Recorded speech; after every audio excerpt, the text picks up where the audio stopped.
ஒரு நிமிடம் கண்களை மூடி தேவன் நமக்கு செய்த நன்மைகளை நினைத்து ஜெபித்துக் கொள்வோம்.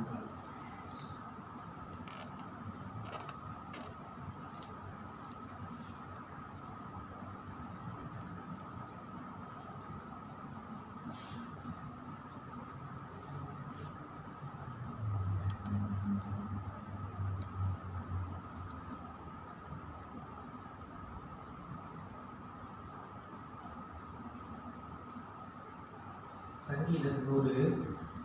பூமியின் குடிகளே, எல்லாரும் கர்த்தரை கம்பீரமாய் பாடுங்கள். மகிழ்ச்சியோടെ கர்த்தருக்கு ஆராதனை செய்து ஆனந்த சத்தத்தோடு அவர் சன்னதி முன் பாருங்கள். கர்த்தரே தேவன் என்று அறியுங்கள். நாம் அல்ல, அவரே நம்மை உண்டாக்கினார். நாம் அவர் ஜனங்களும் அவர் மேய்ச்சலின் நாடுகளுமாய் இருக்கிறோம். நாம் யாவரும் எழுந்து நின்று உற்சாகமாக அழகானவர், அருமையானவர், இனிமையானவர் அந்த பாட்டை பாடுவோம். Amen.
நேசிக்கின்ற நல்ல ஆண்டவரே, உடைய அன்புக்காக, உடைய தயவுகளுக்காக சபையாராகிய நாங்கள் எல்லாரும் உமக்கு நாங்கள் நன்றி செலுத்திக் கொள்கிறோம்.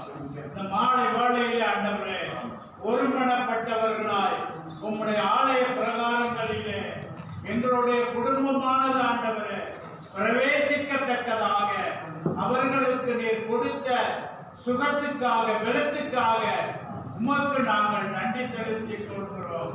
நன்றி செலுத்திக் கொள்கிறோம் சாமி. அந்த நன்றி உள்ள இருதயத்தோடு கூட மீண்டும் ஆண்டவரே ஆராதனை ஏறெடுக்கத்தக்கதாக பாடல்கள் வழி, ஜெபங்களின் வழி, வேத தியானத்தின் வழியாகவும், மாறி மாறி சங்கீதம் வாசிப்பதின் வழியாகவும், இசைக்கருவிகள் மூலமாகவும், தேவ சேதியின் மூலமாகவும் உம்மை தொடர்ந்து நாங்கள் சேவிக்க எங்களுடைய ஆவி, ஆத்மா, சரீரம் முழுவதும் ஆண்டவரே உம்முடைய வசனத்திற்கு செவி சாய்த்து எங்களுடைய வாழ்க்கையை நாங்கள் தொடர்ந்து சீர்படுத்திக் கொள்ள எங்களுக்கு பரிசுத்த ஆவியின் உதவி தர வேண்டுதல் செய்கிறோம். ஆராதனை நடத்துகின்ற சுராஜ் மேல் உம்முடைய அனுக்கிரகம் இருக்க மாட்டோம். வேத வசனத்தை ஏந்தி வந்த உம்முடைய மகன் மேலும் உம்முடைய அனுக்கிரகம் இருக்க மாட்டோம். இந்த லைஃப் வழியாக தேவ செய்தியை கேட்கிற ஒவ்வொரு பிள்ளைகளுக்கும் நீர் கிருபையாய் இறங்க வேண்டுதல் செய்கிறோம். வந்து கொண்டிருக்கிற பிள்ளைகளையும் நீர் சுகபத்திரமாய் அழைத்து வந்து அவர்களும் தொழுது கொள்ள உம்முடைய பரிசுத்த சன்னிதானத்திலே பரிசுத்த சிந்தையோடு உம்மை தொழுது கொள்ள நீர் அருள் புரிய வேண்டுதல் செய்கிறோம். கல்வாரியின் ரத்தம் எங்களுடைய அக்கிரமங்களையும் எங்களுடைய மீறுதல்களையும் கிருபையாய் மன்னித்து எங்கள் ஒவ்வொருத்தரோடும் கூட இடைப்பட வேண்டுதல் செய்கிறோம்.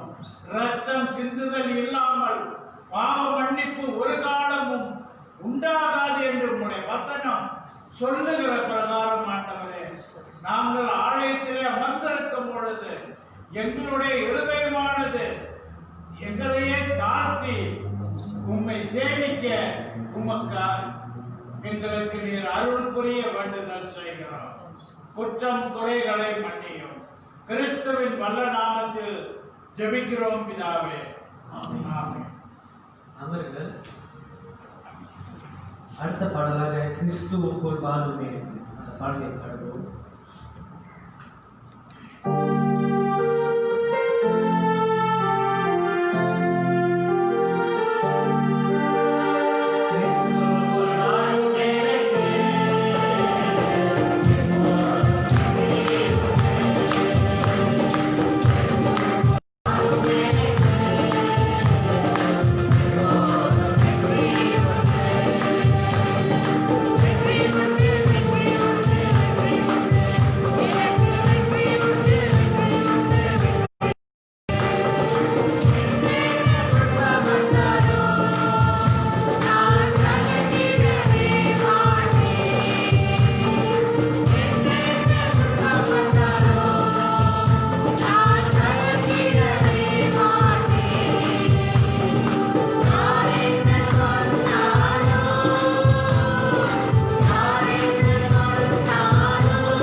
சங்கீதம் 35 வசனம் 17 தொடங்கி 28 வசனம் வரை நாம் யாவரும் பேரும் என்று வாசிப்போம்.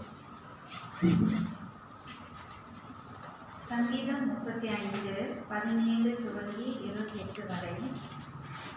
17ஆம் அதிகாரம். ஆண்டவரே, எது வரைக்கும் இதை பார்த்து கொண்டிருப்பீர்? என் ஆத்துமாவை அழிவிக்கும். எனக்கு அருமையானதை சிங்கக்குட்டிகளுக்கு தப்புவியும். மகா சபையிலே உம்மை துதிப்பேன், திரளான ஜனங்களுக்குள்ளே உம்மை புகழுவேன்.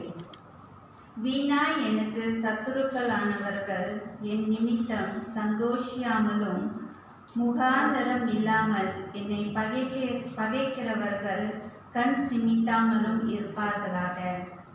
அவர்கள் சமாதானமாய் பேசாமல் தேசத்திலே அமைதலாய் இருக்கிறவர்களுக்கு விரோதமாய் எனக்கு விரோதமாய் தங்கள் வாயை விரிவாய் திறந்து ஆ ஆ ஆ ஆ எங்கள் கண் கண்டது என்றார்கள். கர்த்தாவே, நீர் இதைக் கண்டு மௌனமாயிராதேயும். ஆண்டவரே, எனக்கு விரோதமாயிரும். என் தேவனே, என் ஆண்டவரே, எனக்கு நியாயம் செய்யவும் என் வழக்கை தீர்க்கவும் விழித்து கொண்டு எழுந்தருளும். என் தேவனாகிய கர்த்தாவே, உம்முடைய நீதியின்படி என்னை நியாயம் சாரியும். என்னை குறித்து அவர்களை மகிழ விடாதிரும். அவர்கள் தங்கள் இருதயத்திலே ஆ ஆ இதுவே நாங்கள் விரும்பினது என்று சொல்லாதபடிக்கும் அவனை விழுங்கி விட்டோம் என்று பேசிக்கொண்டும் பேசாதிரும்படி செய்யும்.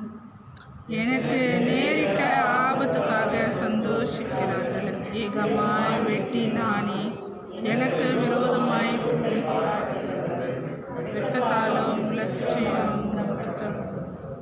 என் நீதி விளங்க விரும்புகிறவர்கள் கம்பீரித்து மகிழ்ந்து தமது ஊழியக்காரனுடைய சுகத்தை விரும்புகிற கர்த்தருக்கு மகிமை உண்டாவதாக என்று எப்பொழுதும் சொல்ல கடவார்கள். 28ஆம் வசனம் சேர்ந்து வாசிப்போம். என் நாவு உமது நீதியையும் நாள் முழுவதும் உமது சொல்லிக் கொண்டிருக்கிறோம். அவர்கள் இயேசு கிறிஸ்துவின் இனிய நாமத்திலே உங்கள் யாவரையும் உருத்திரம் ஆராதனைக்கு வரவேற்கிறோம். நல்ல தேவனுக்கு நம்ம காணிக்கையும் பிரசுரமாக செலுத்துவோம்.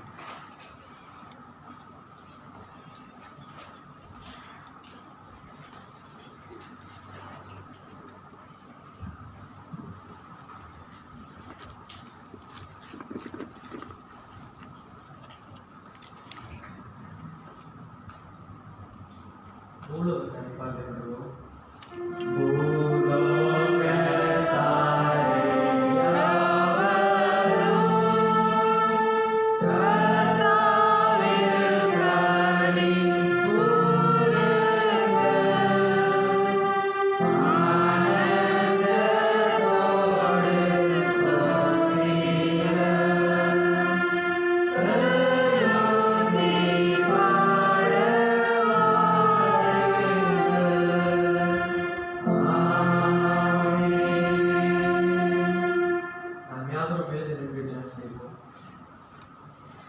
நன்றியவர்களை கொடுத்த நேரத்துக்காக நன்றியவர்கள் நீங்கள் செய்த சட்ட நன்மை காரணத்துக்காக நன்றியாண்டவரை ராவ போக எங்களை கண்மட்டோடு காத்து எங்களை வெளியெடுத்து எங்கள் தேவைகளை சந்தித்து கொண்டதுக்காக நன்றியாண்டவரே.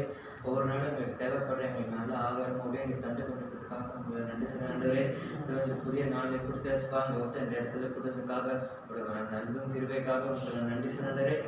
அந்த ஒவ்வொருத்தருக்காக நன்றி ஸ்பா. வந்து ஒருத்தர் ஆசிரியங்க கணக்கு போட்ட கருத்தை ஆசிரியங்க தொடர்ந்து அவர் நல்ல சுகத்தை படுத்து கொடுத்து வழிநடத்துங்க. அதே போல தொடர்ந்து இந்த சபையை தேவையான சொன்னீங்கன்றே இந்த காணிக்க பணம் சித்தத்தை போல நாங்கள் எடுத்து பயன்படுறதுக்கு எங்கள் வழிநடத்துகின்றவரே. நன்றி கருத்தை இயேசுவின் நாமத்தில் நல்ல பிதாவே. அவர்கள் போதல் ஜபத்தை பார்க்க முன்னதாக உயிரோடு எழுந்தவரை உண்மை ஆராதனை செய்யும் இந்த பாடலை பாடுவோம்.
எங்கள் அன்பின் பரலோக பிதாவே, இந்த அருமையான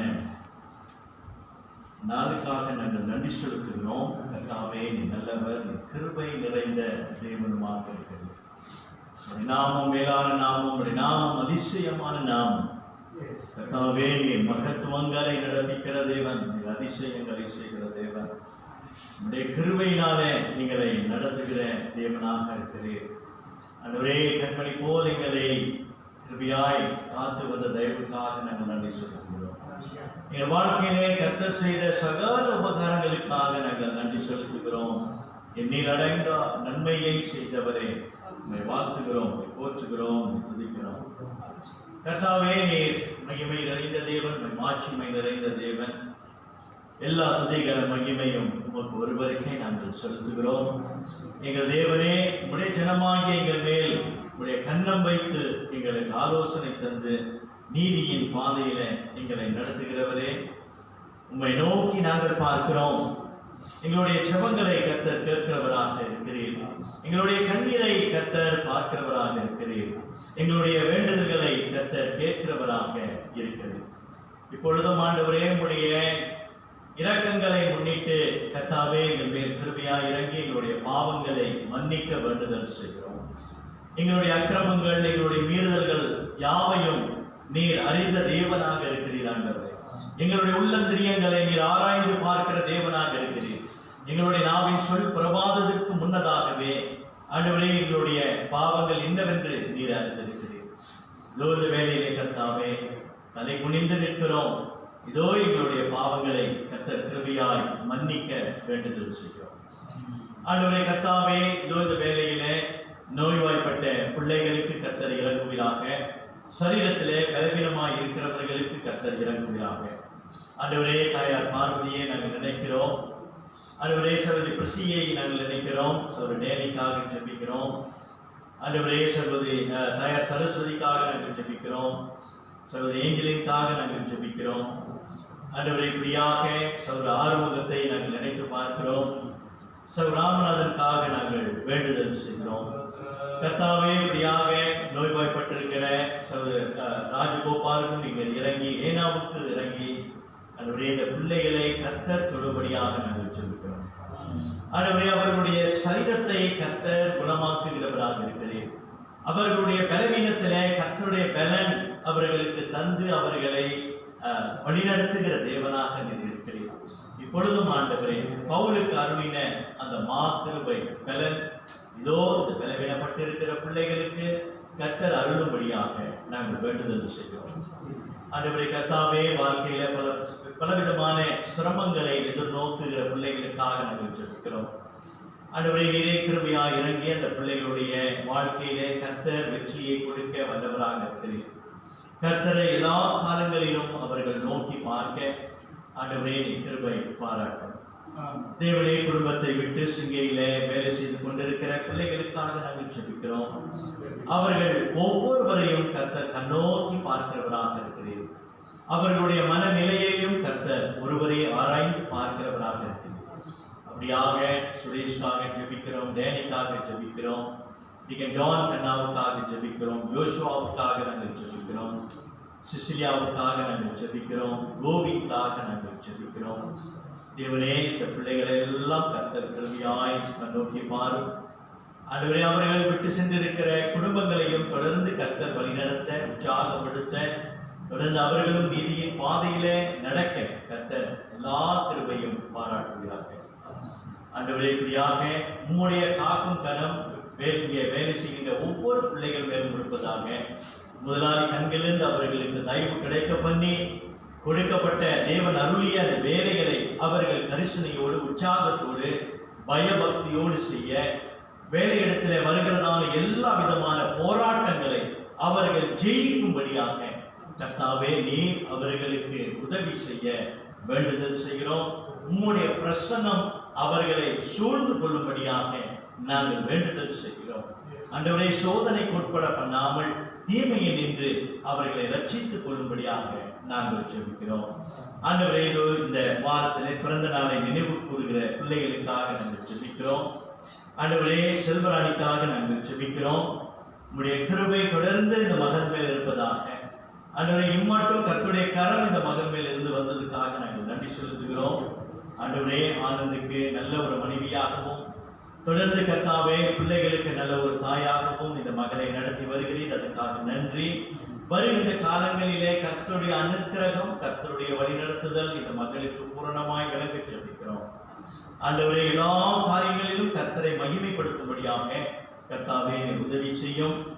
இப்பொழுதும் ஆண்டவரே, சகோதரி பார்வதி மணியம்காக நாங்கள் ஜெபிக்கிறோம். மகளும் பிறந்த நாளை நினைவு கூறுகிற அந்த நாளிலே கர்த்தருடைய கரம் மகள் மேல் இருப்பதாக. பரலோகத்திலிருந்து கர்த்தாவே உம்முடைய அனுக்கிரகம் மகள் மேல் இருந்து, குறிப்பாக இந்த வேலை நிமித்தமாக ஆலயத்துக்கு வர முடியாத இந்த காலகட்டத்திலே கர்த்தர் துணை நிற்க, விடுதலை கொடுக்க வேண்டுதல் செய்கிறோம். ஆண்டவரே, பிள்ளைகளையும் வேற பிள்ளைகளையும் பக்தியின் பாதையில நடத்த இந்த சகோதரிக்கு கர்த்தருடைய அனுக்கிரகம் போதுமானதாக இருக்க வேண்டுதல் செய்கிறோம். இப்படியாக கர்த்தாவே எங்களுடைய தேசத்துக்காக நாங்கள் ஜெபிக்கிறோம். ஆண்டவரே, அதிகரித்துக் கொண்டிருக்கிற இந்த COVID-19 தொற்று நோய்க்காக வேண்டுதல் செய்கிறோம். நீர் எல்லாவற்றையும் ஆளுகை செய்கிற தேவன். அப்படியாக கர்த்தாவே இந்த தேசத்துல உம்முடைய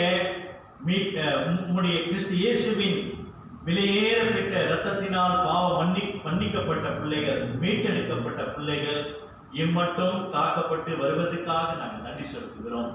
அப்படியாக கர்த்தாவே இந்த தேசத்துல இந்த நோய் ஒரு கட்டுப்பாட்டுக்குள்ள கர்த்தர் கொண்டு வரும்படியாக நாங்கள் ஜெபிக்கிறோம். ஆண்டவரே, தொடர்ந்து நாங்கள் பழைய வழக்கு நிலைக்கு உமக்கு ஆராதனை செய்ய தேவனே அந்த நாளை நீர் எங்களுக்கு தரும்படியாக வேண்டுதல் செய்கிறோம். எங்களுடைய தேசத்தின் பொருளாதாரம், அரசியல் யாவும் சீர்பட நாங்கள் வேண்டுதல் செய்கிறோம். ஆண்டவரே, எங்களுடைய கட்டட காரியத்துக்காக நாங்கள் வருகிறோம். தேவனே, தேவைகளை கர்த்தர் சந்திக்கிறவராக இருக்கிறேன்.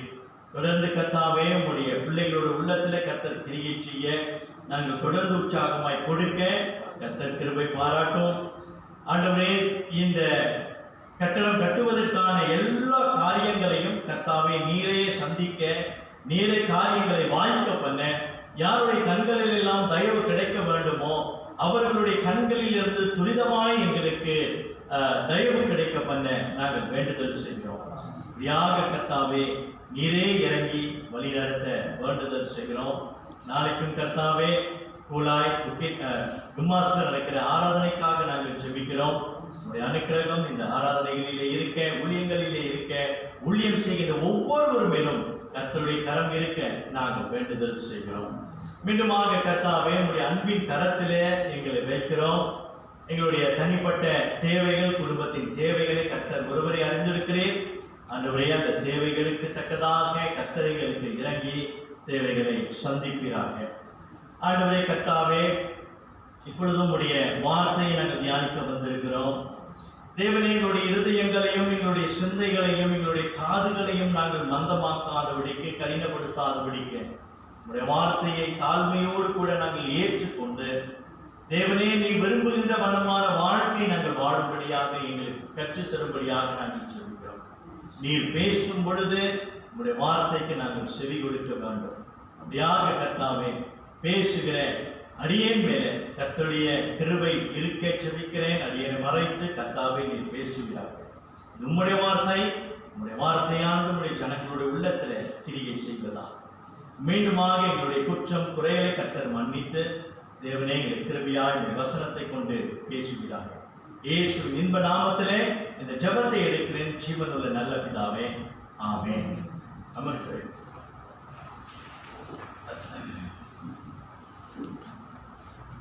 ரோமர் 6ஆம் அதிகாரம் வசனங்கள் 1 to 11 வரை வாசிக்க கேட்போம்.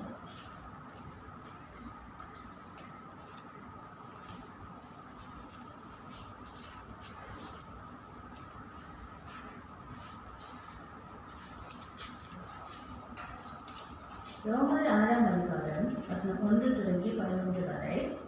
முதல் வசனம். ஆகையால் என்ன சொல்லுவோம்? கிருபை பெருகும் படிக்கு பாவத்திலே நிலைநிற்கலாம் என்று சொல்லுவோமா? கூடாதே. பாவத்துக்கு மரித்த நாம் இனி அதிலே எப்படி கிடைப்போம்? கிறிஸ்து இயேசுக்குள்ளாக ஞானஸ்தானம் பெற்ற நாம் அனைவரும் அவருடைய மரணத்துக்குள்ளாக ஞானஸ்தானம் பெற்றதை அறியாமல் இருக்கிறீர்களா? மேலும் பிதாவின் மகிமையினாலே கிறிஸ்து மரித்தோரிலிருந்து எழுப்பப்பட்டது போல நாமும் புதிதான ஜீவன் உள்ளவர்களாய் நடந்து கொள்ளும்படிக்கு அவருடைய மரணத்திற்குள்ளாகவும் ஞானஸ்தானத்தினாலே கிறிஸ்துவனுடனே கூட அடக்கம் பண்ணப்பட்டோம். ஆதலால் அவருடைய மரணத்தின் சாயலில் நாம் இணைக்கப்பட்டவர்களானால் அவர் உயிர்த்தெழுதலின் சாயலில் இணைக்கப்பட்டிருப்போம். நாம் இனி பாவத்துக்கு ஊழியம் செய்யாத படிக்கு பாவ சரீரம் ஒழிந்து போகும் பொருட்டாக நம்முடைய பழைய மனுஷன் அவரோட கூட சிலுவையில் அறையப்பட்டதென்று அறிந்திருக்கிறோம். மரித்தவன் பாவத்துக்கு நீங்கி விடுதலையாக்கப்பட்டிருக்கிறானே. ஆகையால் கிறிஸ்துவனுடனே கூட மரித்தோமானால் அவருடனே கூட பிழைத்து இருப்போம் என்று நம்புகிறோம். மருத்துவரிலிருந்து எழுந்த கிறிஸ்து இனி மரிப்பதில்லை என்று அறிந்திருக்கிறோம். மரணம் இனி அவரை ஆண்டு கொள்வதில்லை. நாம் மரித்தது பாவத்திற்கென்று ஒரே தரம் மரித்தார். அவர் பிழைத்திருக்கிறது தேவனுக்கென்று பிழைத்திருக்கிறார். அப்படியே நீங்களும் உங்கள் பாவத்திற்கு மரித்தவர்களாக நம்முடைய கர்த்தராகிய இயேசு கிறிஸ்துவுக்குள் தேவனுக்கென்று பிழைத்திருக்கிறதாகவும் எண்ணிக்கொள்ளுங்கள். ஆமென்.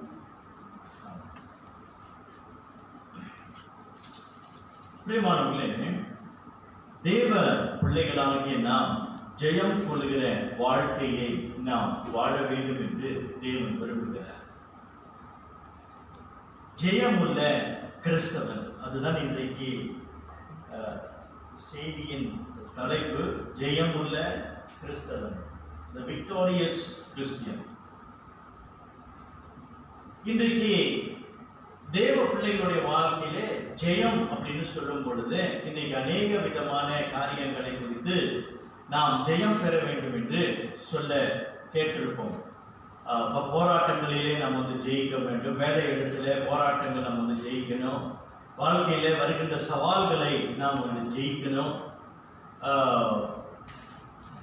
குடும்பத்திலே நமக்கு வரக்கூடியதான பிரச்சனைகளிலிருந்து நம்ம ஜெயம் கொள்ளணும் அப்படின்றத பலவிதமான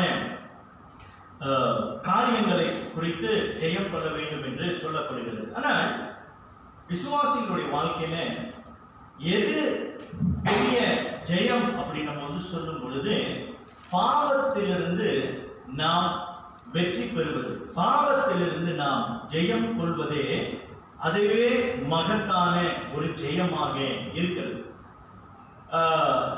அப்ப பாவத்தை குறித்து நாம் பார்க்கும் பொழுது பாவமும் ஜெயமும் இந்த ரெண்டை குறித்து நாம் பார்க்கும் பொழுது நம்முடைய வாழ்க்கையில, அதாவது கர்த்தராகிய இயேசு கிறிஸ்துவை சொந்த இரட்சகராக ஏற்றுக்கொண்டு ஞானஸ்நானம் பெற்று அவருடைய பாதையில நடக்கக்கூடிய பிள்ளைகளாகிய நாம் நம்முடைய வாழ்க்கையில இந்த பாவத்தை விட்டு நாம் எவ்வளவு தூரமாக இருக்கிறோம், அல்லது பாவத்தை எந்த அளவுக்கு நாம் விட்டு ஒழித்திருக்கிறோம், இனி நம்முடைய வாழ்க்கையில பாவத்தை விட்டு நம்முடைய வாழ்க்கையில அல்லது நம்முடைய ஜீவியத்தில பரிசுத்தத்தை எவ்வளவாக நாம் விரும்பி நடக்கிறவர்களாக இருக்கிறோம். அப்போ நம்முடைய வாழ்க்கையில இந்த பாவத்திலிருந்து நாம் அதை மேற்கொண்டு ஜெயம் பெறுவதே அது ஜெயமுள்ள கிறிஸ்தவனாக நாம் பார்க்கிறோம். மற்ற காரியங்களிலிருந்து நம்ம ஜெயம் கொள்ளணும் உண்மைதான். ஆனா முக்கியமா, அதி முக்கியமாக நம்முடைய வாழ்க்கையில இந்த பாவத்திலிருந்து ஜெயம் கொள்ள வேண்டும் என்று அதிகமாக தேவன் விரும்புகிறார். பிரியமானவர்களே, இந்த ரோம புத்தகத்திலிருந்து இந்த பாவத்தை குறித்தும் நாம் நீதிமானாக்கப்படுவதை குறித்தும் ஆண்டவர் இன்றைக்கு நம்மோடு கூட சில காரியங்களை இன்னைக்கு நம்ம கற்றுக் கொடுக்க விரும்புகிறார். குறிப்பாக இந்த பாவத்தை குறித்து நம்ம பேசும்போது, பாவத்திலிருந்து நாம் ஜெயம் கொள்ள வேண்டும் என்று நாம் சொல்லும் பொழுது 3 காரியங்கள் இன்றைக்கு முக்கியமா நம்ம எல்லாரும் உணரணும். அதாவது தேவ பிள்ளைகள் நம்ம எல்லாரும் ரொம்ப ஆழமாக கருத்தாக உணர வேண்டும். என்ன இந்த 3 காரியம் அப்படின்னாக்கா, முதலாவது நம்ம பார்க்கிறோம். அதாவது இந்த 3 காரியங்களை நான் சொல்லும் பொழுது நாம் எதை பார்க்க போகிறோம் என்றால், இந்த கல்வாரி சிலுவையின் காட்சியை நாம் பார்க்க போகிறோம். அந்த கல்வாரி சிலுவையின் காட்சி அப்படி நம்ம வந்து பார்க்கும் பொழுது குறிப்பா 3 அம்சங்கள் அங்க வந்து பார்க்கிறோம். கர்த்தராகிய இயேசு கிறிஸ்து சிலுவையில் அவர் அறையப்பட்டார். சிலுவையில் அறையப்பட்டார். இரண்டாவதாக அவர் மரித்து அடக்கம் பண்ணப்பட்டார். மூன்றாவது நாளுக்கு பிறகு அவர் உயிர் தெழுந்தார். சிலுவையில் அறையப்பட்டார், அவர் அடக்கம் பண்ணப்பட்டார், அவர் உயிர் தெழுந்தார். அப்போ பிரியமானவர்கள், நம்முடைய வாழ்க்கையில எந்த விசுவாசி, நல்ல கவனி, எந்த விசுவாசி இந்த சிலுவையின் காட்சி, இந்த சிலுவையின் பாடுகள், இந்த சிலுவையின் தியாகங்கள் அவன் ஆழமாக உணர்ந்திருக்கிறானோ அவனுடைய வாழ்க்கையிலே எப்பொழுதுமே அவனுக்குள்ளாக தோன்ற ஒரு காரியம் என்னவென்றால், நான் பாவத்திலே நான் இனிமேல் வாழக்கூடாது, நான் பாவத்திலிருந்து நான் வெற்றி பெறணும், நான் பாவத்திலிருந்து நான் ஜெயம் பெற வேண்டும் என்பதே அவனுடைய விருப்பமாக காணப்படும்.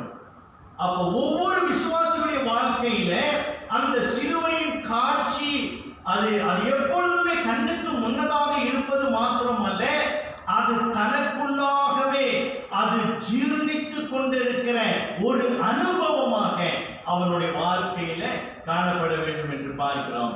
அந்த சிலுவையை குறித்து அவர் வந்து பேசும் பொழுது இந்த ஒரு கேள்வியை அவர் வந்து எழுப்புகிறார். என்ன ஒரு கேள்வி என்றால், அந்த 6ஆம் அதிகாரத்திலே 2வது வசனத்திலே அவர் வந்து சொல்லுகிறார், 1ஆம் வசனத்திலே, ஆகையால் என்ன சொல்லுவோம்?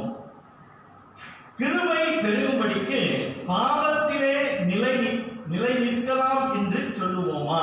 ஒரு கேள்வி எழுப்புகிறார். அதாவது ஒரு விசுவாசி அவன் தேவனுடைய கிருபையினாலே அவனுடைய பாவங்கள் அத்தனையும் மன்னிக்கப்படுகிறது என்று பார்க்கிறோம்.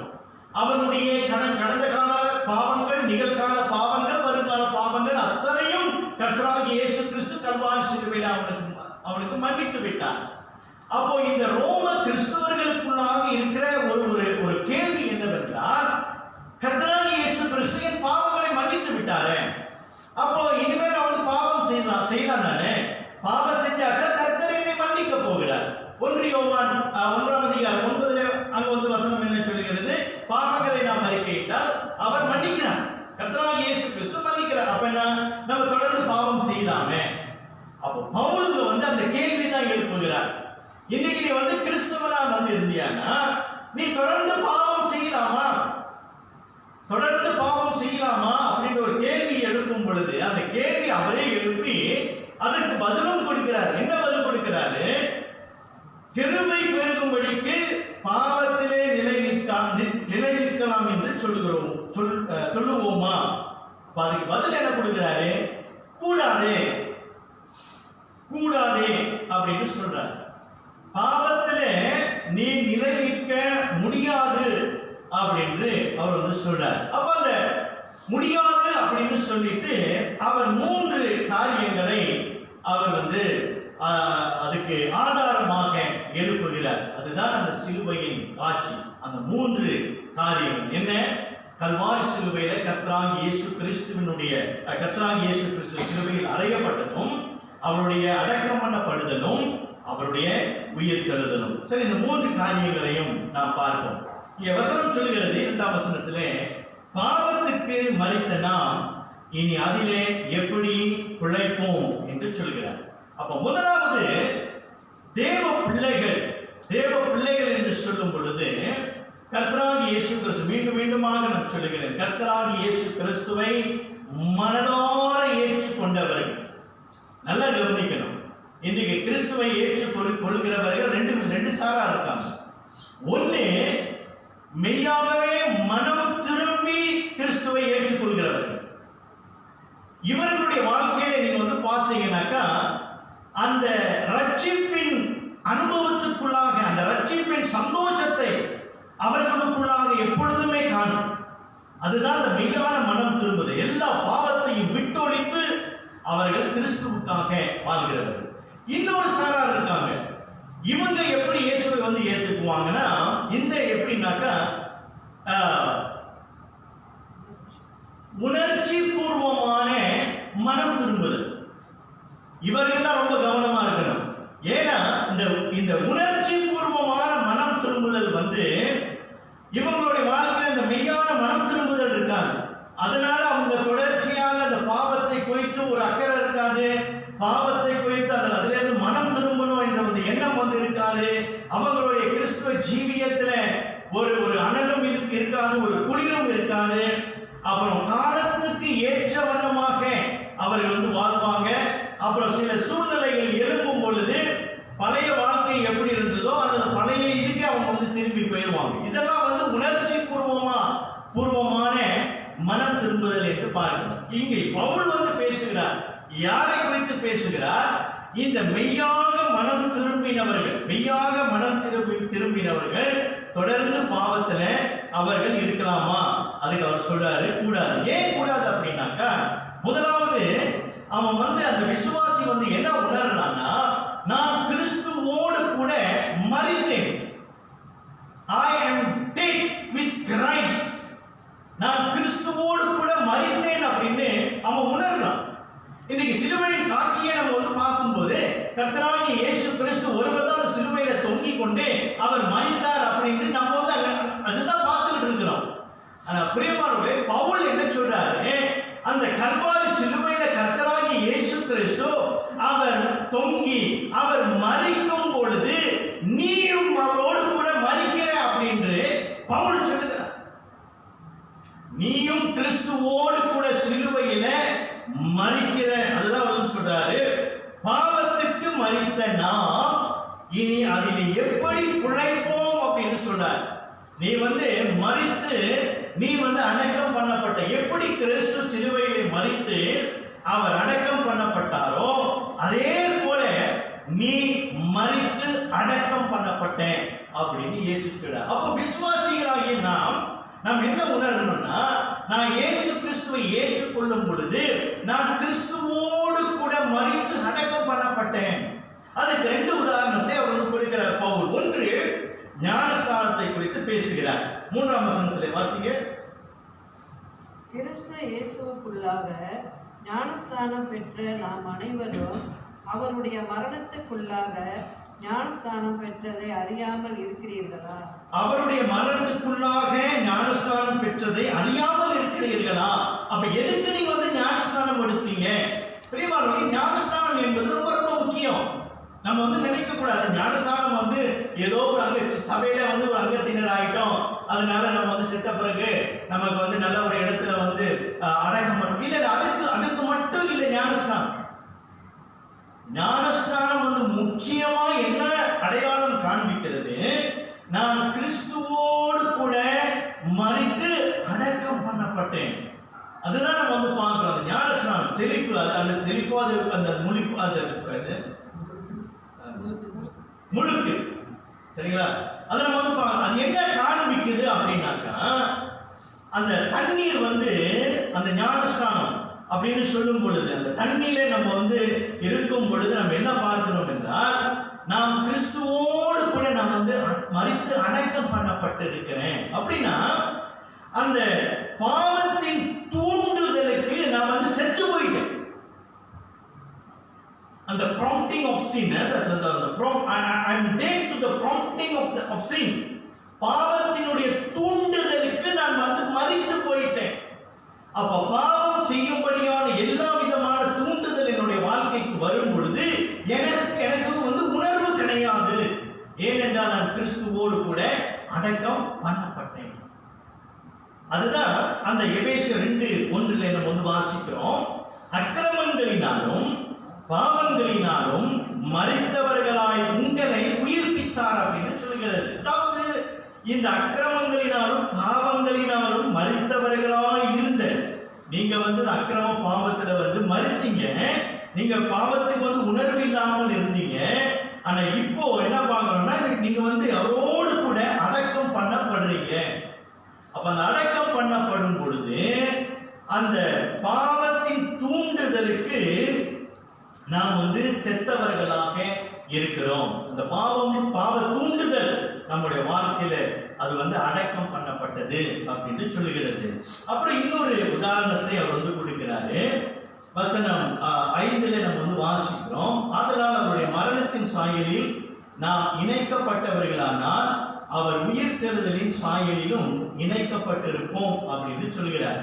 இங்க வந்து இந்த இணைக்கப்பட்டிருக்கிறோம் என்ற வார்த்தை நம்ம வந்து பார்க்கிறோம். அது இங்கிலீஷ்ல வந்து பிளான்டட் டுகெதர் அப்படின்னு நம்ம வந்து பார்க்கிறோம். அதாவது கிறிஸ்துவோடு கூட நம்ம வந்து இணைக்கப்பட்டிருக்கிறோம். சரிங்களா? அந்த சிலுவையிலே அறையப்பட்டு அவரோடு கூட நம்ம வந்து அடக்கம் பண்ணப்பட்டிருக்கிறோம்னா அவரோடு கூட நம்ம வந்து இணைக்கப்பட்டிருக்கிறோம். அப்ப இணைக்கப்பட்டிருக்கிறோம்னா என்ன?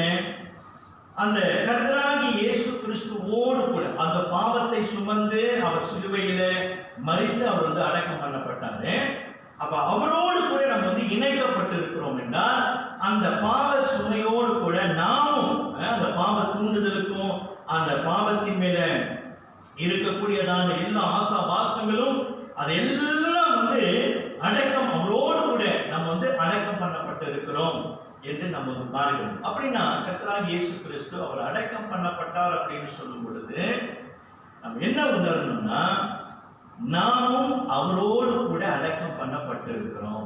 குறிப்பா நீங்க வந்து என்ன அதை வந்து புரிந்து கொள்ளணும்னா அந்த பாவ தூண்டுதலுக்கு நான் செத்து போனேன், பாவ தூண்டுதலுக்கு நான் செத்து போனேன் அப்படி என்று சொல்கிறோம். அப்ப செத்து போனவனை வந்து நீங்க அதுக்கு எந்த ஒரு மறுமொழி கொடுக்குமா?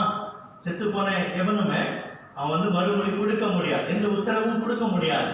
அவனை எத்தினாலும் சரி, அவன்கிட்ட பேசினாலும் சரி, அதை ஏதாவது செய்யுமா? ஒன்றும் செய்யாது. அதே போலதான் நீ வந்து செத்து போயிட்டியானா அந்த பாவ தூண்டுதலுக்கு உனக்கு வந்து அந்த தூண்டுதல் வந்து இல்லாமல் இருக்கும். அதே போலதான் தேவ பிள்ளைகள் முதலாவது கல்வாரி சிலுவையை பார்க்கும்போது கர்த்தராகிய இயேசு கிறிஸ்து அவர் மரித்து அடக்கம் பண்ணப்பட்டது போல நீயும் அவரோடு கூட அடக்கம் பண்ணப்பட்ட என்பதை உணர்ந்து கொள்ள வேண்டும். இன்னைக்கு கர்த்தராகிய இயேசு கிறிஸ்து அவரோடு இயேசுதான் 2000 வருஷம் முன்னுக்கு இயேசுவினுடைய பாவங்களுக்காக மரித்தார் என்ற அந்த ஒரு கருத்து நமக்கு வந்து தெரியுது, அந்த உண்மை நம்மளுக்கு வந்து தெரியுது. ஆனா அவரோடு கூட நானும் அடக்கம் பண்ணப்பட்டேன் என்ற அந்த உண்மையை எந்த அளவுக்கு இன்றைக்கு நாம் வந்து உணர்ந்திருக்கிறோம். அப்ப நான் அடக்கம் பண்ணப்பட்டேன் அப்படின்னு சொல்லும்போது அந்த பாவ தூண்டுதலுக்கு நான் வந்து செத்து போயிட்டேன். அந்த பாவத்தை செய்யணும் என்ற அந்த ஆசை, பாவத்தை செய்யணும் என்ற அந்த சோதனை, அதெல்லாம் அதுக்கெல்லாம் நான் வந்து செத்து போயிட்டேன் என்பதை நம்ம வந்து உணரணும். அதுதான் கொலோசியர் 3:3 வாசிக்கிறோம். ஏனென்றால் நீங்கள் மரித்தீர்கள் அப்படின்னு வசனம் சொல்கிறது. நீங்கள் மரித்தீர்கள். எதுக்கு மரித்தீர்கள்? பாவத்துக்கு நீங்கள் மரித்தீர்கள். அப்ப அந்த பாவ தூண்டுதல் இனிமேல உங்களுடைய வாழ்க்கையில இருக்கக்கூடாது. அதனால நீங்க வந்து அடக்கம் பண்ணப்பட்டு இருக்கிறீங்க என்பதை அந்த உண்மையை முதலாவது தெரிந்து கொள்ள வேண்டும். இரண்டாவதாக என்ன வாசிக்கிறோம் என்றால் கிறிஸ்துவோடு கூட நாம் அறையப்பட்டோம். We are crucified with Christ. அப்ப வந்து பார்க்கிறோம் அந்த வசனம் 6:7 வாசிங்க. அதை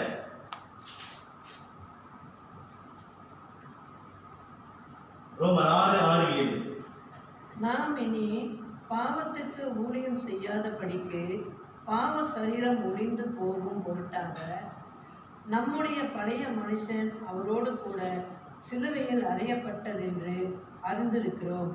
மரித்தவன் பாவத்துக்கு நீங்கி விடுதலையாக்கப்பட்டிருக்கிறானே. சரி, குறிப்பா அந்த 6ஆம் வசனத்துல என்ன வாசிக்கிறோம்? நாம் இனி பாவத்துக்கு ஊழியம் செய்யாதபடிக்கு பாவ சரீரம் ஒழிந்து போகும் பொருட்டாக நம்முடைய பழைய மனுஷன் அவரோட கூட சிலுவையில் அறையப்பட்டது என்று பார்க்கிறோம்.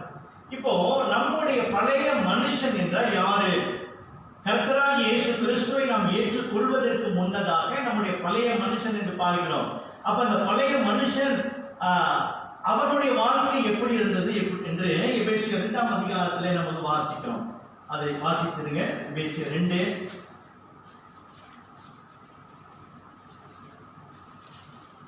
1 வாசிங்க.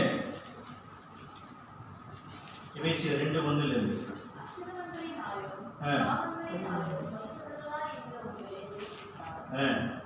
இந்த அக்கிரமங்களும் பாவங்கள் அப்படின்னு சொல்லும் பொழுது அதை குறித்து விவரத்தை சொல்றாரு. 2ஆம் வசனம்.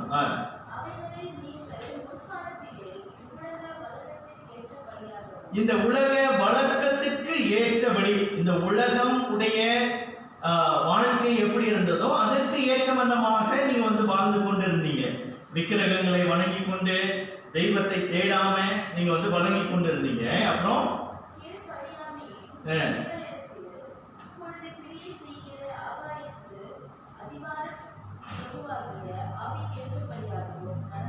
அதாவது கீழ்ப்படியாமையின் பிள்ளைகள், தேவனுக்கு கீழ்ப்படியாம நம்ம வந்து பார்க்கிறோம். நீங்கள் இந்த இப்பொழுது கிரியை செய்கிற ஆகாயத்து அதிகார பிரபுவை, அதாவது பிசாசனுடைய அவனுடைய திட்டங்களுக்கு அவனுடைய செயலுக்கு நீங்கள் வந்து கீழ்ப்படிந்து நடந்தீங்க. அப்புறம்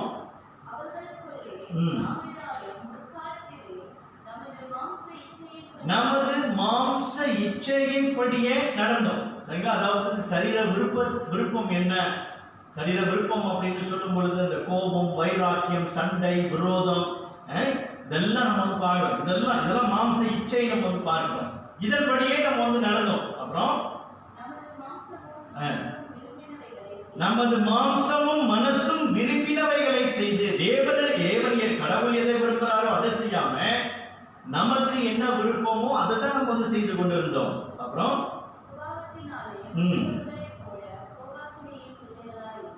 அப்போ பாவத்தினால என்ன ஆனது? நம்ம எல்லாருமே தேவனுடைய கோபத்துக்கு ஆளான பிள்ளைகளாக நம்ம வந்து இருக்கிறோம். இதுதான் அந்த பழைய மனுஷன். அப்போ இப்ப நம்ம வந்து என்ன பார்க்கிறோம்? கர்த்தராகிய இயேசு கிறிஸ்து தம்முடைய கிருபையினாலே நம்மை தெரிந்து கொண்டு நாம் அவர் மேல் விசுவாசம் வைக்கும் பொழுது என்ன ஆகிறது? நாம் கிறிஸ்துவோடு கூட சிலுவையில் அறையப்படுகிறோம். அதாவது நம்முடைய இந்த பழைய மனுஷன் வந்து சிலுவையில அறையப்படுகிறான். இந்த பழைய மனுஷன், இந்த சுபாவம் கொண்ட இந்த பழைய வாழ்க்கை வாழ்ந்த அந்த வாழ்க்கையோடு கூட அவன் முழுமையாக சிலுவையிலே கிறிஸ்துவோடு கூட அறையப்படுகிறான் என்று பார்க்கிறோம். அப்ப அந்த வசனம் என்ன சொல்லுகிறது? பாவத்துக்கு ரோமர் 6:6 இனி பாவத்துக்கு ஊழியம் செய்யாதபடிக்கு, நல்லா கவனிச்சு பாருங்க, பாவ சரீரம் ஒழிந்து போகும் பொருட்டாக நம்முடைய பழைய மனுஷன் அவரோட கூட சிலுவையில் அறையப்பட்டது என்று அறிந்திருக்கிறோம். அப்படின்னா என்ன? இந்த பாவம் செய்வது வந்து இந்த சரீரம் வந்து ஒரு கருவியாக இருக்குது. சரியா? உதாரணத்துக்கு பாருங்க, நான் வந்து இப்போ ஒரு பொருளை வந்து நான் வந்து திருடணும்னா நல்லா கவனிச்சு பாருங்க. இப்ப என் மனசு வந்து தீர்மானிக்கிறது நான் வந்து திருடணும் அப்படின்னு. அப்ப திருடணும், இப்போ உதாரணத்துக்கு அங்க ஒரு ரோலெக்ஸ் கடிகாரம் இருக்குன்னு வச்சுங்களேன். சரி, இப்ப அந்த ரோலெக்ஸ் கடிகாரம் நான் வந்து திருடணும் முடிவு பண்ணிட்டேன். அப்ப திருடணும் அப்படின்னாக்கா நான் அப்படியே பார்த்துக்கிட்டே இருந்தா அந்த கடிகாரம் என்கிட்ட வந்துருமா? வராது. மாறாக என்ன பார்க்கணும், நான் முடிவு பண்ணிட்டேன் திருடணும் அப்படின்னு. அடுத்தது என்ன ஆகுது? என் கண் வந்து பார்க்குது. சரிங்களா? என் கண்ணு வந்து பார்க்குது, அந்த கடிகாரத்தை பார்க்குது, சுத்தியும் பார்க்குது. அப்புறம் என்ன செய்யுது? என் கால் வந்து நடந்து போகுது. அது மாத்திரமல்ல, அங்க போய் அந்த கடிகாரத்தை என்னுடைய கையில எடுத்து என்னுடைய உடையிலையோ அல்லது பேக்கில் நான் வந்து வைக்கிறேன். பாருங்க, ஒரு பாவத்தை செய்வதற்கு அந்த முழு சரீரமே செயல்படுகிறத நம்ம வந்து பாருங்க.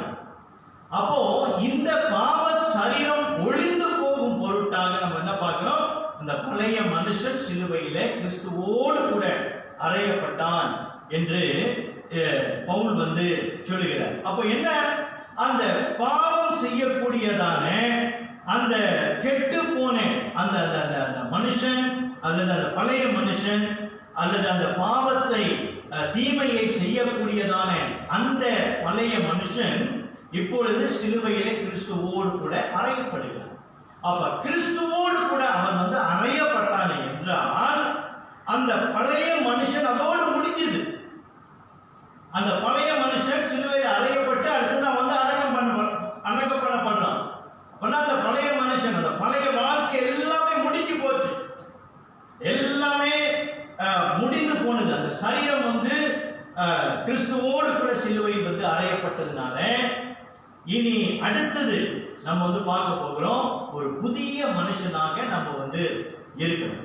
அப்போ நம்ம என்ன பார்க்கிறோம்? சிலுவையிலே நம்ம வந்து அறையப்படும் பொழுது அந்த பாவம் செய்ய தூண்டுதல், அந்த பாவம் செய்யக்கூடியதான அந்த வல்லமை, அது அத்தனையும் அந்த கல்வாரி சிலுவையிலே செயல் அற்றதாக போகிறத நம்ம பாருங்க. When you are crucified, you become powerless. நீ சிலுவையில் அறையப்படும் பொழுது நீ வல்லமை அற்றவனாக காணப்படுகிறாய். அப்படின்னா என்ன? அந்த அந்த பாவத்தை செய்யும்படியான அந்த தூண்டுதலும் சரி, அந்த ஆசை, அந்த விருப்பம் அத்தனையும் சிலுவையிலே அறையப்பட்டாச்சு. அப்போ பிரியமான தெய்வ பிள்ளைகளே, கல்வாரி சிலுவை நம்ம பார்க்கும்போது, இன்னைக்கு நாங்கள் சிலுவையை பார்க்கும்போது கர்த்தராகிய இயேசு கிறிஸ்து அவர் சிலுவையில் அறையப்பட்டிருக்கிறார். அவருடைய சரீரம் எனக்காக நொறுக்கப்பட்டது, அவருடைய சரீரம் எனக்காக பிக்கப்பட்டது, அவருடைய ரத்தம் எனக்காக சிந்தப்பட்டது. அதையெல்லாம் நீ பார்க்கும் பொழுது இயேசுவை மாத்திரம் நீ அங்க பார்க்கல, நீ யார பார்க்கிற? உன்னையும் நீ அங்க வந்து பார்க்கிற. நீயும் கிறிஸ்துவோடு கூட சிலுவையில் அறையப்பட்டு இருக்கிற. உன்னுடைய பழைய அந்த பழைய மனுஷன் சிலுவையில் அறையப்பட்டு கிடக்கிறான், அறையப்பட்டு கிடக்கிறான். எப்படி உனக்கு அந்த பாவம் செய்ய வேண்டும் என்ற அந்த தூண்டுதல் வருகிறது? எப்படி நீ துணிகரமா பாவத்தை செய்து கொண்டிருக்கிற? எவனுடைய வாழ்க்கையில், எந்த விசுவாசி தன்னுடைய வாழ்க்கையில் அந்த சிலுவையில் அந்த மரணத்தையும் அந்த அடக்கம் பண்ணப்படுதலும் அந்த சிலுவையில் அறையப்படுதலையும் அவன் ஆழமாக உணர்லையோ, அந்த பாவத்திலிருந்து நான் ஜெயம் கொள்ள வேண்டும் என்று அந்த விருப்பம் அவனுக்குள்ளாக இருக்கான். ஆனால் எவன் அந்த சிலுவையின் காட்சி, அந்த சிலுவையின் பாடுகள், தியாகங்கள் அதை அதிகமாக உணர்கிறானோ, அவன் அந்த பாவத்திலிருந்து நான் ஜெயம் பெறணும், இந்த பாவத்திலிருந்து நான் மனம் திரும்பணும் என்ற அந்த விருப்பம் அவனுக்குள்ளாக உடனடியாக தோன்றும். இன்னைக்கு அநேக விசுவாசிகளை பார்த்து கேளுங்க, இன்னைக்கு அவங்களுக்குள்ள இருக்கிற ஒரு பெரிய போராட்டம் என்னன்னா, இந்த பாவத்திலிருந்து என்னால் விடுதலை பெற முடியல, இந்த பாவத்தை விட முடியல, இந்த பாவத்திலிருந்து எனக்கு நான் விட பார்க்கிறேன், என்னால முடியல முடியல முடியல முடியல முடியல. ஏன் முடியல? சிலுவையை பாரு. சிலுவையை பார்க்கும்போது இயேசு மட்டும் நீ பார்க்காத, அங்க உன்னைய பாரு. உன்னைய நீ பார்க்கும் பொழுது எப்படிப்பட்ட பாவமாக இருந்தாலும் அதிலிருந்து நீ ஜெயம் பெற முடியும். அப்போ கர்த்தராகிய இயேசு கிறிஸ்து பவுல் சொல்லும் பொழுது இறுதியாக அவர் சொல்றாரு, கிறிஸ்துக்குள் நாம் உழைத்திருக்கிறோம் அப்படின்னு சொல்றாரு. அதாவது கிறிஸ்துவோடு கூட நாம் உயிர்த்தெழுந்திருக்கிறோம் அப்படின்றத இந்த வசனம் 8 11 வரைக்கும் நாம் பார்க்கிறோம். வசனம் 9 பார்க்கிறோம். மரித்தோர் எழுந்த கிறிஸ்து இனி மரிப்பதில்லை என்று அறிந்திருக்கிறோம். மரணம் இனி அவரை ஆண்டு கொள்வதில்லை. அவர் மரித்தது பாவத்திற்கென்று ஒரே தரம் மரித்தார். அவர் பிழைத்திருக்கிறது தேவனுக்கென்று பிழைத்திருக்கிறார். அவர் உயிர் தெழுந்தது தேவனுக்கென்று பிழைத்திருக்கிறார். நல்லா கவனிச்சு பாருங்க. கர்த்தராகிய இயேசு கிறிஸ்து அவர் சிலுவையில் அறையப்படுவதற்கு முன்னதாக அவர் பாவம் இல்லாதவராக இருந்தார். ஆனால் மறுபுறத்தின் பாவத்தை அத்தனையும் அவர் சுமந்து நாம் மரிக்க வேண்டிய இடத்திலே கர்த்தராகிய இயேசு கிறிஸ்து நமக்காக அவர் மரித்தார். அவர் மரித்து அடக்கம் பண்ணப்பட்ட அவர் உயிர் தெழுந்தார். அப்போ அவர் உயிர் தெழுந்தார் என்று சொல்லும் பொழுது தேவனுக்கென்று அவர் உயிர் தெழுந்தார்.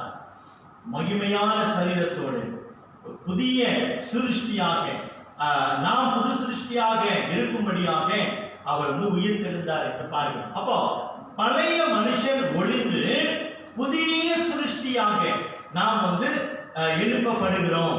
அப்போ புதிய சிருஷ்டி என்று சொல்லும்போது என்ன? அந்த பாவத்தின் தன்மைகள் அடக்கம் பண்ணப்பட்டு இப்போ தெய்வீக தன்மையோடு கூட நாம் எழுப்பப்படுகிறோம்.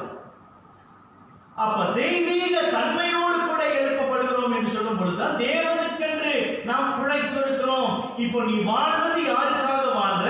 கர்த்தராகிய இயேசு கிறிஸ்துவுக்காக வாழ்ற. நீ தேவனுடைய மகிமைக்காக வாழ்ற. உன்னுடைய வாழ்க்கையில எல்லா பாவங்களையும் விட்டு ஒளிந்து நீ பரிசுத்தமான வாழ்க்கை வாழ வேண்டும் என்பதே தேவன் உன்னை ரட்சித்திருக்கிறார். அதற்காகவே உன்னை அழைத்திருக்கிறார்.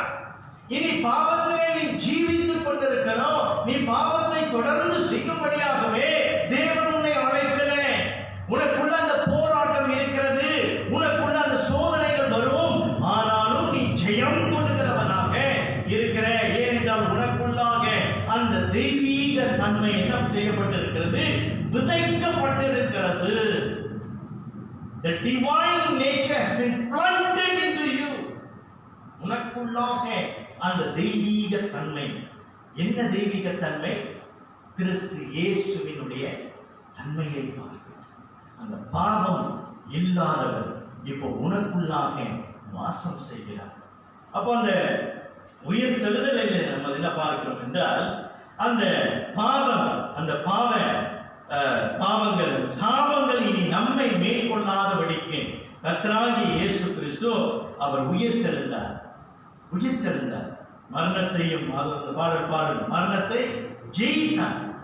பாவத்தை அவர் ஜெயித்து விட்டார். அப்ப இனிமேல் எப்படி விசுவாசிகளுடைய வாழ்க்கையில பாவம் ஆளுகை செய்ய முடியும்?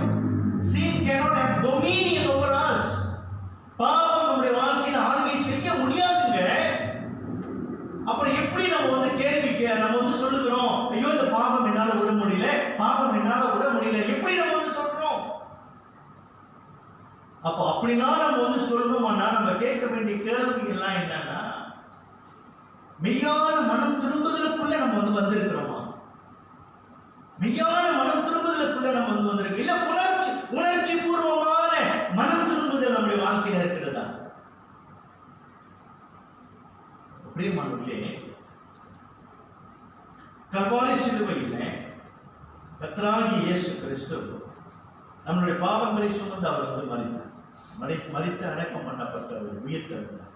அதே போல இன்றைக்கு நாம் அந்த கல்வாரி சிலுவை நம்ம பார்க்கும் பொழுது, நாம் கிறிஸ்துவோடு கூட சிலுவையில் அறையப்பட்டோம், அவரோடு கூட அடக்கம் பண்ணப்பட்டோம்.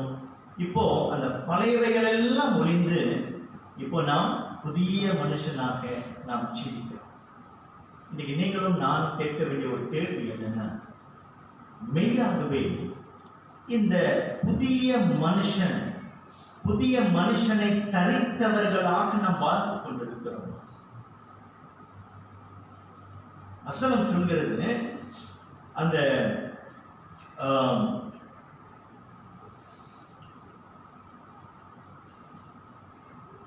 அந்த பழைய மனுஷனை நாம் என்ன செய்ய வேண்டுமா? அதை கலைத்து போட வேண்டும் என்று வசனம் சொல்கிறது. அதாவது அந்த பழைய மனுஷனை நாம் கலைந்து போட்டு புதிய மனுஷனை நாம் தரித்துக் கொள்ளணும். இந்த கலைந்து போடுவதுதான் என்னன்னா, ஒரு ஆடையை நம்ம மாட்டிக்கொண்டு இருக்கிறோம். அது தேவையில்லை, அது அழுக்காயிடுச்சு, அது நம்ம கலைந்து போடுறோம். இது மேல தேவையில்லை, அது முழுமையா கழட்டி போடுறோம். அதே போலதான் பழைய மனுஷன் நம்ம என்ன செய்யணும், இனி அது கலைந்து போட்டுட்டோம்னா இனிமேல் அதை பார்க்க கூடாது, அதுல எந்த ஒரு விருப்பமும் கொள்ளக்கூடாது. மாறாக அந்த புதிய மனுஷனை நாம் தரித்து கொண்டு அந்த தேவனுக்கு ஏற்ற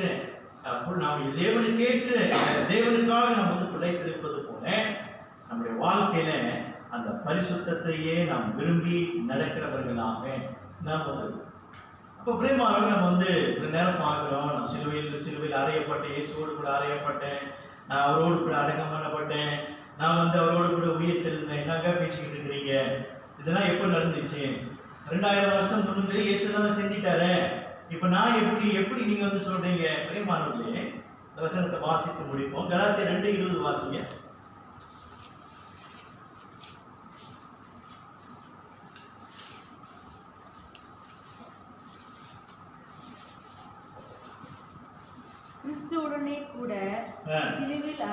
கிறிஸ்துவுடனே கூட சிலுவையில் அறையப்பட்டேன், ஆயினும் பிழைத்திருக்கிறேன். இனி நான் அல்ல, கிறிஸ்துவே எனக்குள் பிழைத்திருக்கிறார். நான் இப்பொழுது மாம்சத்தில் பிழைக்கிறதோ என்னில் அன்பு கூர்ந்து எனக்காக தம்மை தாமே ஒப்புக் கொடுத்த தேவனுடைய குமாரனை மற்றும் விசுவாசத்தினாலே நான் பிழைத்திருக்கிறேன் என்று இங்க சொல்லுகிறது, வசனம் சொல்லுகிறது. அப்படின்னா என்னன்னா, இந்த சிலுவையின் காட்சியை நம்ம பார்க்கும் பொழுது, நான் கிறிஸ்துவோடு கூட அறையப்பட்டேன், சிலுவையில் அறையப்பட்டேன், அவரோடு கூட நான் அடக்கம் பண்ணப்பட்டேன், அவரோடு கூட நான் உயிர் எழுந்திருக்கிறேன் என்று சொல்லும்போது அதை நீ விசுவாசிக்கலாம். You have to believe. இதை நீ விசுவாசி. எப்போ நீ விசுவாசிக்கிறையோ அப்பொழுது ஜெயம் கொள்ளுவேன். நீ விசுவாசியாத வரைக்கும் நீ ஜெயம் கொள்ள போகிறதில்லை. You have to believe that. கிறிஸ்துவோடு கூட சிலுவையில் அறையப்பட்டேன், நீ அவரோடு கூட அடக்கம் பண்ணப்பட்டேன், நீ அவரோடு கூட உயிர்த்தெழுந்த என்பதை நீ விசுவாசிக்கும் பொழுது உன் வாழ்க்கையில் வரக்கூடியதான பலவிதமான பாவ சோதனைகளில் இருந்து நீ ஜெயம் கொள்ள முடியும். ஒருவேளை நீ பாவத்திலே விழுந்தாய், தாவீதை போல என் தேவனுக்கு விரோதமாக நான் பாவம் செய்தேன் என்று சொல்லி தங்கள் வாழ்க்கையில மனம் திரும்பினது போல நாம் உடனடியாக நாம் மனம் திரும்புகிறவர்களாய் காண்போம். அன்பின் தேவ பிள்ளைகளே, ஜெயம் கொள்ளுகிற கிறிஸ்தவன் யார்? தன்னுடைய வாழ்க்கையிலே பாவத்திலிருந்து பாவத்தை விட்டொழிந்து கிறிஸ்துவுக்காக பரிசுத்தமாய் வாழ வேண்டும் என்று நினைத்து வாழ்கிறவனே ஜெயம் கொள்ளுகிற கிறிஸ்தவன். தேவன் தாம் இந்த வசனங்களை ஆசீர்வதிப்பாராக. நாம் யாவரும் எழுந்து நின்று பாடலை பாடி நாம் ஜெபம் செய்வோம்.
ஆண்டவரே, கல்வாரி சிலுவையின் காட்சியை நாங்கள் பார்க்கும் பொழுது ஏதோ தானோ என்று நாங்கள் இராதபடிக்கு ஆண்டவரே, பட்ட பாடுகள், செய்த தியாகங்கள், அதை நாங்கள் நினைக்கும் பொழுது எங்களுக்கும் பங்கு உண்டு என்பதை நாங்கள் நினைத்து பார்க்க கிருபை பாராட்டும். நாங்களும் கிறிஸ்துவோடு கூட சிலுவையில் அறையப்பட்டோம், அவரோடு கூட நாங்கள் அடக்கம் பண்ணப்பட்டோம், அவரோடு கூட நாங்கள் உயிர்த்தெழுந்தோம். இனி பாவத்திற்கு நாங்கள் ஜீவிக்காமல் கர்த்தருக்கென்று நாங்கள் ஜீவனம் பண்ண கிருபை பாராட்டுகிறோம். இந்த உடைய பிள்ளைகளுக்கு இறங்கி அவர்களை கிருபையாய் நடத்த வேண்டுதல் செய்கிறோம். பாவத்தை விட்டொழிந்து பரிசுத்தமான வாழ்க்கை வாழ அவர்களுக்கு கர்த்தர் கிருபை பாராட்டுகிறார். பாவத்தை விட சிரமப்படுகிற பிள்ளைகளுக்காக நாங்கள் ஜெபிக்கிறோம். இன்றைக்கும் ஆண்டவரே, கல்வாரி சிலுவையை அவர்கள் பார்க்க தேவனே கிருபை பாராட்டு. இயேசு இன்ப நாமத்திலே ஜெபத்தை எடுக்கிறோம். ஜீவன் உள்ள நல்ல பிதாவே, ஆமென். ஆசீர்வாதத்தை பெற்றுக்கொள்வோம். கர்த்தராகிய இயேசு கிறிஸ்துவின் கிருபையும் தேவனுடைய அன்பும் பரிசுத்த ஆவியானவருடைய அன்புடைய ஐக்கியமும் உங்கள் அனைவரோடும் கூட இன்றும் இனி என்றும் இருப்பதாக. ஆமென். அமருங்கள்.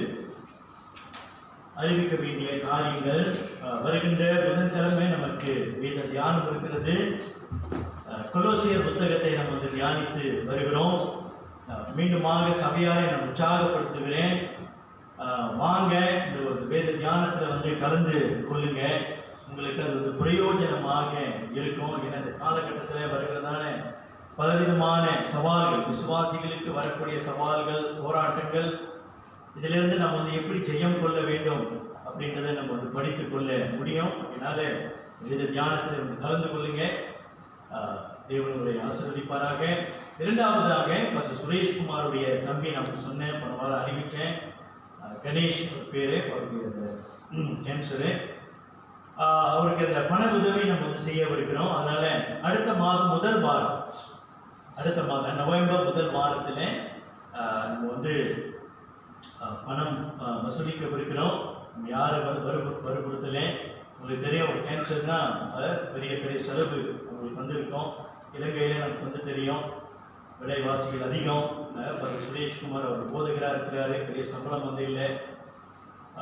அதனால நம்மால் முடிந்ததை நம்ம அவருக்கு உதவி செய்ய இருக்கிறோம். நவம்பர் முதல் வாரம், முதல் சனிக்கிழமை நீங்க பணத்தை எடுத்து வாங்க, நம்ம வசூலித்து அங்கே அனுப்புவோம். சரி, மூன்றாவதாக எனக்கு ப்ரே பண்ணுங்க. இப்போ நான் 7:30 மணிக்கு கிரைஸ்ட் செஞ்சுரி தமிழ் பிளாங்கி திருச்சபையில் இன்றைக்கு 7:30 மணிக்கும் நாளைக்கு காலையில் 9 மணிக்கும் தேவ செய்தியை நான் கொடுக்குறேன். ப்ரே பண்ணுங்க, தேவன் கிருபை பாராட்டணும். முக்கியமான ஒரு நிகழ்ச்சி. அவங்க இந்த பாஸ்டர் அப்ரிசியேஷன் டே, போதகரை கௌரவிக்கும் நாள் அப்படின்னு சொல்லி அவங்க அந்த நாளை அவங்க நினைவு கூறுறாங்க அவங்களுடைய போதகருக்கு. அதில் நான் தேவ செய்தியாளராக அழைக்கப்பட்டு இருக்கிறேன். நாங்கள் முடிஞ்சோன்னே நாங்கள் கிளம்புறோம். எங்களுக்காக ப்ரே பண்ணுங்க. ஏன்னா குறிப்பாக எனக்காக ப்ரே பண்ணுங்க. அந்த செய்தியானது ஜனங்களுக்கு ஆசீர்வாதமாக இருக்கும். வாரத்தை பெற்றுக்கொள்ளுங்க. தேவன் உங்களை ஆசீர்வதிப்பாராக. உங்களோடு ஐக்கியம் கொள்ள முடியாது. அடுத்த வாரம் உங்களை சந்திக்கிறேன். சரி.